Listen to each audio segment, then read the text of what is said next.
Saludos de Pablo y de Timoteo, esclavos de Cristo Jesús. Yo, Pablo, escribo esta carta a todo el pueblo santo de Dios en Filipos, que pertenece a Cristo Jesús, incluidos los ancianos, gobernantes y los diáconos. Me gusta este saludo. Me gusta esta introducción, este inicio de la epístola del apóstol Pablo a los filipenses. Está hablando a todos los santos en Cristo Jesús, pero también está hablando de parte de dos santos que están al servicio de Dios. En esta serie de mensajes que les he venido compartiendo sobre la carta a los filipenses, hemos aprendido algo muy importante, y es que conocimos a tres de los miembros fundadores de esta iglesia, de la iglesia a los filipenses. Esos miembros fundadores de la iglesia en Filipos, vamos a repasar quiénes fueron. La primera fue Lidia, que no daba Lidia, una empresaria, una mujer riquísima. Luego encontramos a una muchacha que fue liberada, o como lo llamamos en su momento, desesclavizada, y que pasó al servicio de Dios. Estas dos conversiones propiciaron la tercera conversión, y es que en vista de que al apóstol Pablo y a Silas los habían puesto en la prisión, allí alcanzaron al que conocemos en la historia como el carcelero de Filipos, el cual oyó una respuesta de parte de Pablo y Silas cuando él les preguntó, y antes él se quería suicidar, y él les preguntó: ¿qué debo hacer? No para conseguir dinero, no para ser próspero, no para ser bendecido, no para ser enriquecido, no para ser una persona ultra reconocida. Él les hace una pregunta muy concreta: ¿qué debo hacer para ser salvo? Y la respuesta es muy clara por parte de los apóstoles: cree en el Señor Jesucristo. ¿Y qué? Y serás salvo tú y tu familia. Ahí entonces entendemos, y vamos a centrar la atención en la palabra familia, porque encontramos que la iglesia es una familia. La iglesia debe ser una familia si queremos que sobre nosotros esté como cabeza el primogénito, que es llamado en la Biblia como cabeza de esta familia, Jesucristo el Señor. Una familia llamada iglesia. Permítanme en esta mañana presentarles, al menos hoy, y luego hablamos de otra persona, presentarles a una persona que había descubierto qué es lo que importa más en la vida, y que tuvieron mucho o todo que ver en el establecimiento de una iglesia que también era una familia, que es la iglesia de los filipenses. Vamos nuevamente al capítulo 1, versículo 1 de la epístola. Diga conmigo lo que está en azul: Pablo. Ese es el primero. En este caso vamos a hablar de Pablo. ¿Por qué de Pablo? Porque Pablo fue el primer pastor en esa iglesia llamada familia. ¿Sabe que he orado intensamente? Oro siempre para traerles la palabra a ustedes, y oro por ustedes, así no me toque predicar, pero particularmente por traerles este mensaje he orado intensamente. Intensamente, hermanos. ¿Sabe por qué? Porque quiero que esta palabra les quede clara y les edifique, como siempre ha sido cada vez que les exponemos la palabra del Señor. Pero también tenemos algunos nuevos creyentes que no conocen tanto de la Biblia. De ahí que les predicamos y les insistimos: estudien las Escrituras diariamente, ordenadamente, fervientemente, alegremente, pero vivan esa palabra, practiquen la palabra, que la palabra cobre vida en cada uno de nosotros. Y sé también que muchos son aficionados a saber algo más de cada uno de los héroes de la fe.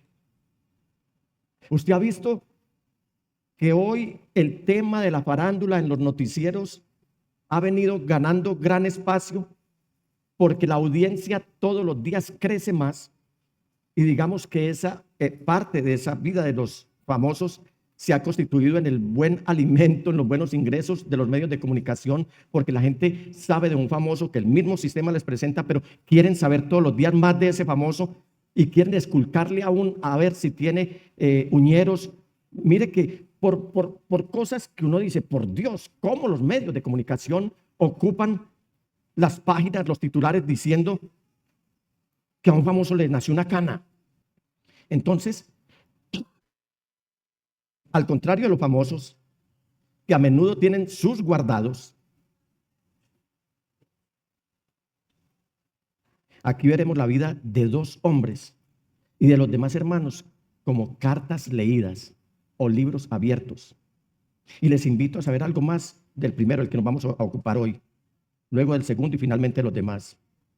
Sin olvidarnos, hermanos, de orar los unos por los otros, de ayudarnos los unos a los otros, de amarnos los unos a los otros, etcétera, y de no mirarnos como extraños. En Efesios 2:19, el apóstol Pablo está escribiendo a esta iglesia y a nosotros también lo siguiente: por lo tanto, ustedes ya no son extraños ni extranjeros, sino que son ¿qué? Conciudadanos de los santos y miembros de la familia de Dios. O sea, que no estemos buscando más allá de lo que debemos hacer de nuestros hermanos, pero sí dedicarnos a orar los unos por los otros, ayudarnos los unos a los otros, amarnos los unos a los otros y a no mirarnos como extraños. De esta familia que conocemos como iglesia, es inevitable que nosotros hablemos del pastor. Y hoy los pastores vamos a quedar expuestos ante ustedes.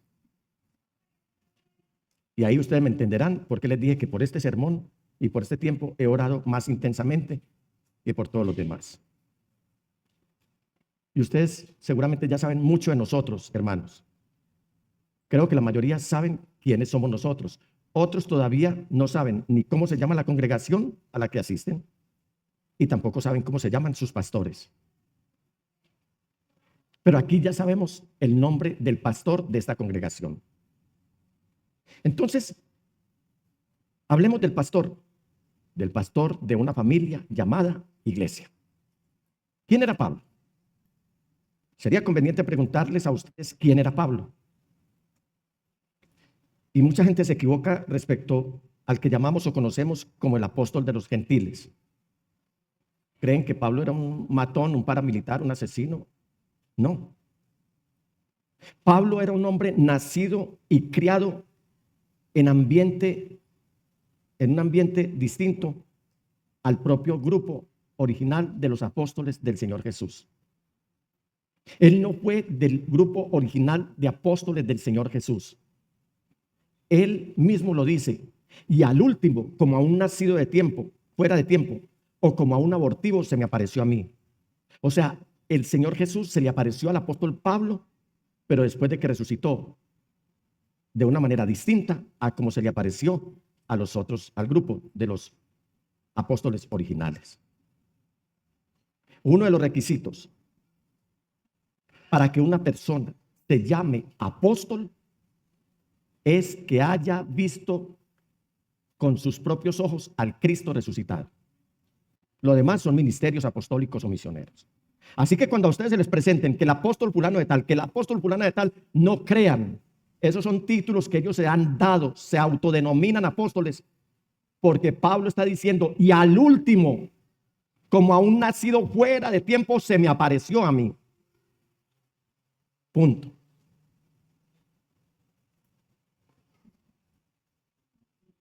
De manera que, si nos remitimos a pensar en otro apóstol fundamental de la iglesia, como fue el apóstol Pedro, ustedes se darán cuenta que él, siendo apóstol, terminó siendo ordenado por el Señor como pastor. Pedro primero fue apóstol y terminó siendo pastor, porque hoy muchos creen que el número uno, el más importante, es ser apóstol.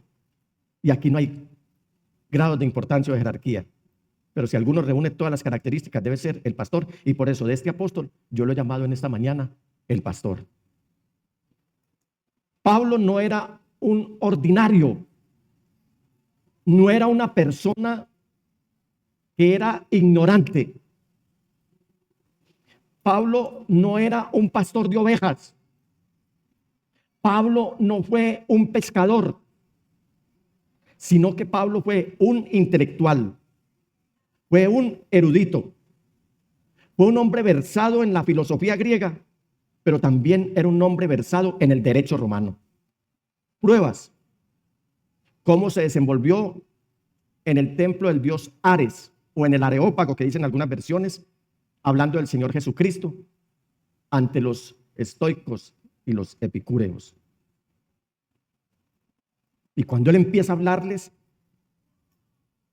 del Señor Jesucristo, estos sabiondos filósofos le dicen: nos estás hablando espermologos, nos estás hablando basura, nos estás hablando estupideces. Esto no va de acuerdo a la filosofía griega, de la cual nosotros nos sentimos orgullosos. Y prueba de que él era un hombre versado en el derecho romano es la misma epístola de él a los romanos. Una epístola que, si usted lee de principio al final, de principio a la mitad, del final a la mitad, en el orden que usted lo lea, nunca va a perder el hilo. Y es una epístola con un lenguaje eminentemente jurídico, para hacernos entender la bondad de Dios, el poder de Dios, la salvación de Dios, y también cómo descubre de una manera elocuente las fatalidades a las que lleva a un ser humano el pecado. Pablo, además, era hijo de un rabino que había sido educado en la diáspora, o sea, cuando el pueblo fue dispersado, el pueblo de Israel. Y ese rabino lo envió a estudiar teología en Jerusalén, en el seminario o en la universidad, donde el rector era nadie menos que Gamaliel. Eso está en el libro de los Hechos. Gamaliel era nieto de un hombre que tenía una escuela muy importante de rabinazgo en Jerusalén, que se llamaba Gilel. Si no entiende estos nombres, no es esencial. Estoy solamente desglosando, exaltando quién era Pablo. Y este hombre Gamaliel le enseñó a Pablo a dominar al pie de la letra las sagradas escrituras, que para ese momento iban de Génesis a Malaquías. Además, por línea materna, pertenecía a una familia de prestamistas de dinero, que entonces se llamaban usureros, y hoy nombramos de una manera muy pomposa banqueros. O sea que la familia de Pablo, por el lado de su mamá, eran banqueros. Entonces hagamos una síntesis, sinteticemos algo. Pablo era judío de religión, israelita de la tribu de Benjamín. Era además ciudadano romano, no que había comprado la ciudadanía romana, sino era ciudadano romano. ¿Por qué? Porque había nacido en la parte griega del imperio, pero en lo que hoy llamamos Turquía. Y como si faltara, nació en una provincia limítrofe con Persia, lo que hoy conocemos como Irán. Para completar el cuadro, su ciudad de nacimiento era Tarso, un centro vial donde se cruzaban todos los idiomas y dialectos, los sistemas políticos, filosóficos, religiosos, científicos, comerciales y militares del imperio. Era un hombre de alto nivel. Así que Saulo era el nombre hebreo de este individuo, nacido de una familia de ciudadanos judeoromanos.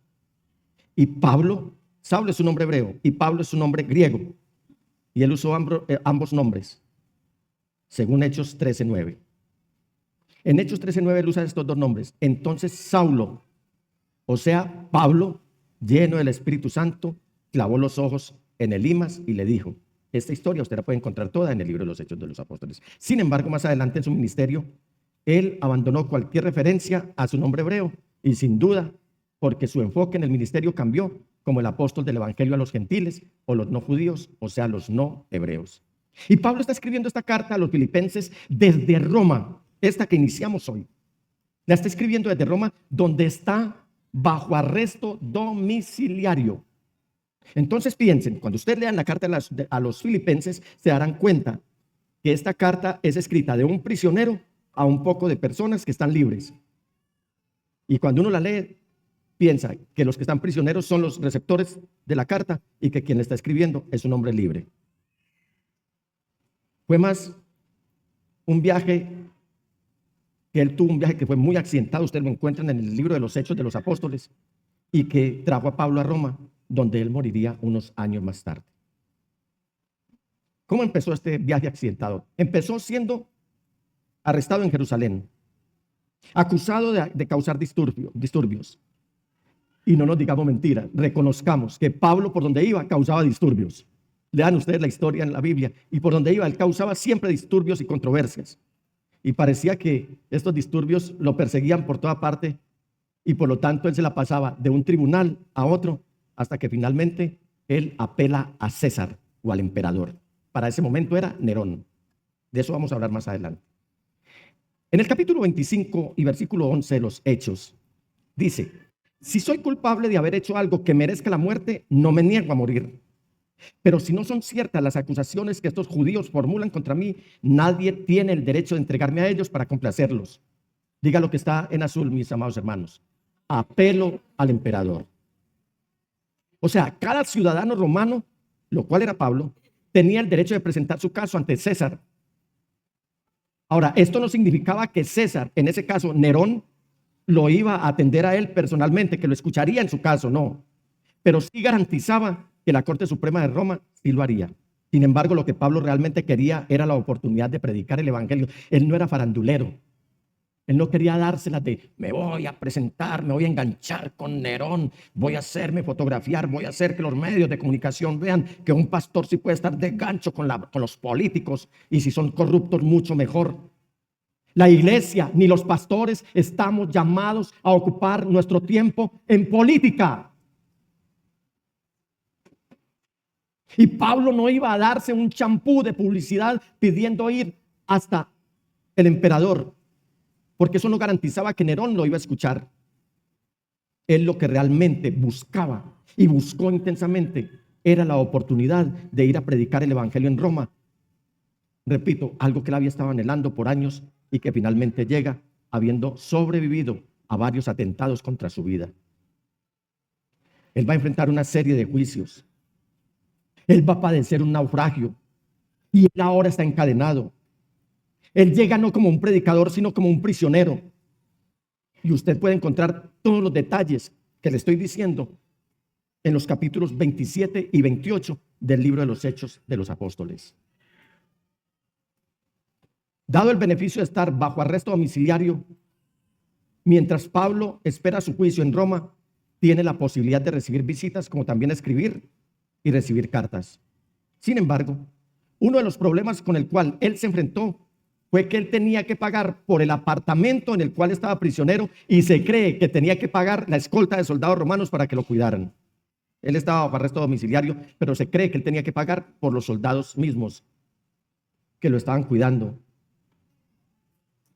En Hechos 28:30 dice: durante 2 años completos, lean conmigo lo que está en azul, permaneció Pablo en la casa que tenía alquilada y recibía a todos los que iban a verlo. Obviamente, todo el que iba a visitar a Pablo no salía sin escuchar el mensaje de la palabra de Dios, y estamos seguros que a muchos de ellos se los ganó para el reino de Dios, se los ganó para Cristo Jesús. Entonces, la labor no se estaba perdiendo y el anhelo de Pablo estaba cumpliéndose. De más que ir a presentarse ante el emperador, era ganar a muchos para Cristo.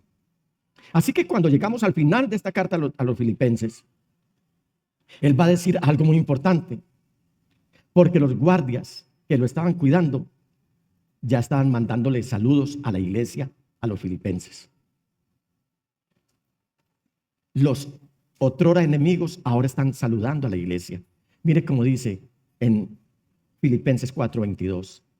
Saludos de parte de todos los santos, especialmente los de la casa del emperador.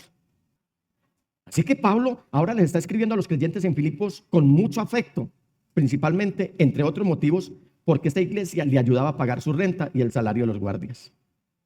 Y la iglesia de los filipenses tenía serios problemas económicos.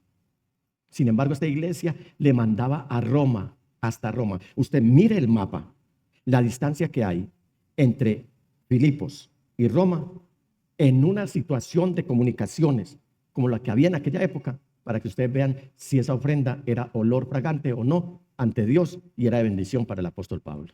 Yo no escucho a ninguno de los filipenses decir: me voy de esa iglesia porque es que tengo que abandonar a ese pastor al cual yo estoy alimentando con mi dinero.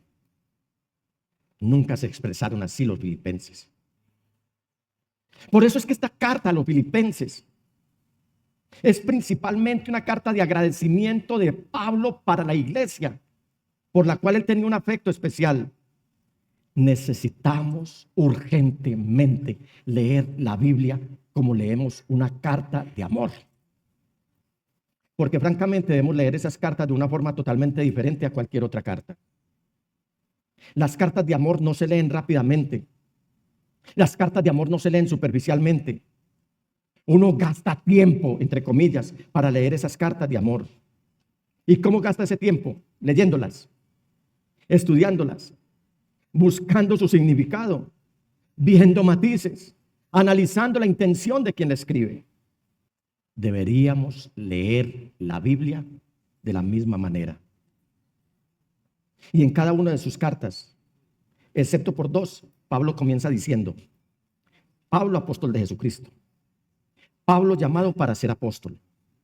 Esto ocurre en Romanos, en Primera a los Corintios, en Segunda a los Corintios, en Gálatas, en Efesios, en Colosenses. Pero aquí en esta epístola, no, él escribe solo Pablo. ¿Por qué? No se nos dice explícitamente, pero creo que si usted lee la carta a los filipenses, se dará cuenta de que Pablo no está escribiendo desde la perspectiva de una autoridad a la iglesia.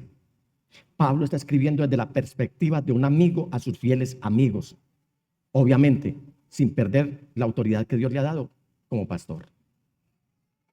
Él está escribiendo a una iglesia amiga, una iglesia que llevaba entrañablemente, una iglesia que extrañaba, una iglesia a la cual él se sentía amado. Es más, él hace algo más que también es bastante inusual. Él simplemente continúa escribiendo y presenta a otro hombre como si estuviera a su mismo nivel. Y en ese caso, que eso lo vamos a ver más adelante, él dice Pablo y Timoteo. De Timoteo hablamos en otra oportunidad. Por el momento enfoquémonos en el pastor. Ustedes, hermanos, están en todo su derecho de evaluar qué clase de pastores tienen ustedes, como lo hizo Israel en su momento con Josué. Ustedes deben, y cuando voy a decir esto, ustedes me entenderán porque oré intensamente para traerles este mensaje. Porque si bien es cierto, no estamos alegando que nos tengan miedo, sí estamos diciéndoles: somos la autoridad de Dios para ustedes, pero también somos sus amigos, que les amamos entrañablemente y que ustedes tienen el derecho de evaluar nuestra condición como enviados de Dios, como llamados a este santo ministerio que por su misericordia hemos recibido en íntima devoción, y seguramente muchos pastores en otros lados. Pero hablemos de la casa, hablemos de lo que nos corresponde, hablemos de lo que nos toca. Y en vez de denigrar de los pastores, en vez de rajar de los pastores, piensen si ese hombre es la decisión de Dios para su vida, que le sirve como un garante que al predicar la palabra de Dios, usted pueda tener la confianza plena de que va a alcanzar la salvación en Cristo Jesús. Yo no estoy haciendo una defensa aquí del ministerio de nosotros, hermanos, pero tampoco puedo esconder lo que de Dios hemos recibido. Porque nuestro anhelo es que entremos juntos cuando el Señor nos ponga la cita en las nubes. Y cuánto anhelamos que ustedes vean nuestro rostro y nosotros mirar el rostro de cada uno de ustedes para decirle al unísono, junto con muchos hermanos de muchos países, de muchas lenguas, de muchas tribus, de muchas naciones: bienvenido, Rey Jesús. Gracias por haber venido por mí y arrebatarme de este mundo en el cual no hay sino tragedia y destrucción. ¿Saben cuál es el anhelo de nosotros, hermanos? Así gustemos o no a algunos de la congregación, es que ustedes sean salvos. Pero les sugiero una escritura. Porque una vez murió el siervo de Dios, Moisés, y Dios no trajo un hombre de la misma tribu, ni siquiera de la misma familia, para ser el reemplazante de Moisés. Y el pueblo de Israel le dice a Josué: nosotros obedeceremos todo lo que has mandado, e iremos a donde quiera nos envíes. Digan conmigo el versículo 17. Te obedeceremos en todo tal como lo hicimos con Moisés. Lo único que pedimos es que el Señor esté contigo como estuvo con Moisés. Yo sé que el Señor está conmigo, pero ustedes no se pueden privar de esa gran bendición y deben evaluar. ¿Está el Señor con nosotros o no? ¿Está el Señor con nosotros o no? Pastor, ¿está el Señor con nosotros o no? Que viva el Señor y que viva para siempre. Alabado sea el Señor. Cualquiera que se rebele contra tus palabras o que no obedezca lo que tú ordenes será condenado a muerte. Pero tú, sé fuerte y valiente. Y si el resultado, ya pastor, de su evaluación arroja una buena calificación como lo acaban de hacer, entonces a ustedes no se les hará difícil tener por lo menos 5 muestras de afinidad con sus pastores, lo cual le facilitará su empatía con él. Veamos. Hebreos 13, 17 en su primera parte. Primera muestra de afinidad. Lea conmigo. Obedeced a vuestros pastores. ¿Cuál es la primera muestra de afinidad con su pastor? Obedecer. Segunda muestra de afinidad con su pastor. Sujetaos a ellos, o sea, sujetarse. Tercera muestra de afinidad por su pastor. Orar por los pastores, versículo 18. Cuarta muestra de afinidad con sus pastores, que soporten la palabra de exhortación que nosotros les damos a ustedes.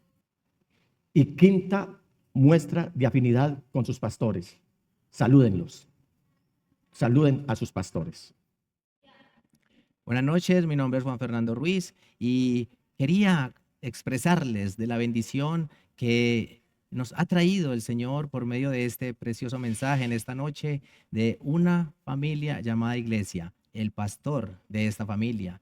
En este caso era el apóstol Pablo, pero cada iglesia tiene un pastor que el Señor ha puesto para bendecir tu vida, para ser tu amigo, para predicarte las buenas nuevas del Evangelio.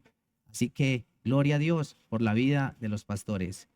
Que el Señor Jesús les bendiga y damos gloria y honra al Señor por bendecirnos, por amarnos, por traernos una palabra de ánimo que reconforta nuestra vida y nuestra alma.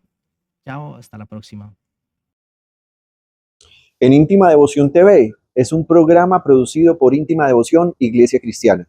Estamos ubicados en la ciudad de Medellín, también en el municipio de Turbo, estamos en el oriente antioqueño, en Montebello, suroeste antioqueño, y también estamos en Cereté y también en Maicao. Es para nosotros un gusto que te acerques para saber más de nosotros, así que nos puedes encontrar en nuestras redes sociales, Facebook, Instagram, TikTok y YouTube como Íntima Devoción. Además, puedes tener la oportunidad de sentirte acompañado por nosotros con nuestra emisora Íntima Devoción Radio. Para acceder a ella, lo único que tienes que hacer es desde tu teléfono celular ir a tu tienda de preferencia, ya sea Google Play o iOS para iPhone, y descargar Íntima Devoción Radio. Allí vas a tener nuestra emisora las 24 horas del día. Síguenos, por favor, y descarga nuestra aplicación. Te esperamos la próxima semana en nuestro programa. Y además queremos invitarte para que cuando lo veas, tengas tu Biblia a la mano y un cuaderno de apuntes. Seguro todo esto te va a ayudar a ser sabio para la salvación. Soy el pastor Nicolás Jr. y te saludo y me despido en el precioso nombre de Jesús el Señor. Dios te bendiga.